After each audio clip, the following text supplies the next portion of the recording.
With us now from West Virginia, West by God, Virginia, Shelley Moore Capito, the #4 Republican in the U.S. Senate, and she's part of the team that's trying to make a deal to end this shutdown. Senator, we're starting to see a little movement. There are bipartisan talks about finishing this fiscal year's spending bills and a possible deal on Obamacare subsidies that Democrats want in exchange for reopening the government.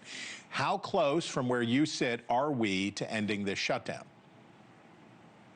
Well, I think, you know what, ironically, we've been close for five weeks in that we only need 5 Democrats to sort of come to their senses and say, yes, reopen the government, and then we can begin to negotiate. But setting that aside, which is very frustrating of the 13 times we voted on this, I think that with SNAP benefits expiring, I think the other side is looking at themselves and realizing there's 40 million families and people across the nation that are really feeling that, along with the stoppages that you see at the airports and other things. This isn't a political game anymore. This is hurting people, and we need to reopen government. And then all of these negotiations, I'm particularly excited about the possibility of moving our appropriations bills through, so then we can appropriate to the Trump budget. We can say what we want to do, and I think that opens up a lot of possibilities, I think, for us to assert our spending authority like we should. Okay. Yes, and on the question of these COVID-era Obamacare subsidies that are set to expire, we're also seeing some movement there. Your Republican colleague from North Carolina, Tom Tillis, called for a 2-year expansion, or said he might be able to do a 2-year extension. I understand not wanting to negotiate until the shutdown is over, but are you in principle open to some kind of time-limited extension for these subsidies? Well, I think what we're going to see is we're now past the November 1st date. People have to sign up all the way, to January the 1st. And healthcare is very personal, Chris, as you know, to every single family. So this is important. This is 74,000 West Virginians who have the subsidies. The enhanced subsidies is the smaller subsidy that was put into effect basically by the Democrats in 2022 during COVID, meant to expire.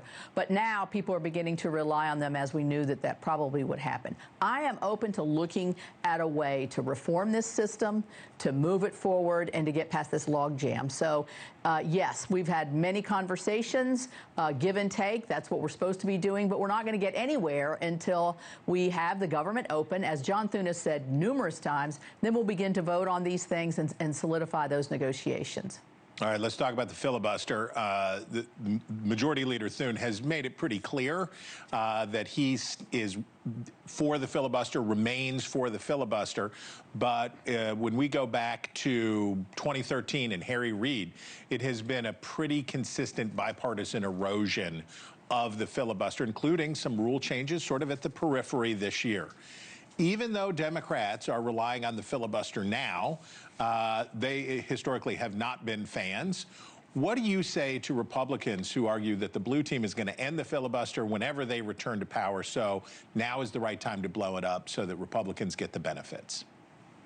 Well, quite simply, we don't have the votes to do this. So we don't need to, I think, move forward with an internal fight as to whether to eliminate the filibuster. Personally, I think it preserves the rights of the minority. And so when we're in the minority again, which will happen at some point throughout history, we're not going to be able to assert our minority rights and prevent things like new states joining the union, packing the court, voter reform, abortion and gun issues that are very extreme. And so that, I think, is an important quality of the filibuster. I think also that we have so much more that we need to be focusing on. So I don't think that this will, I don't think we have the votes to pass it. And there are many like me who have signed a letter in 2017 saying we wouldn't do it. I don't intend to do that. Thank you for watching. Subscribe below and download our NewsNation app right now on your phone, and you will get fact-based, unbiased news for all Americans.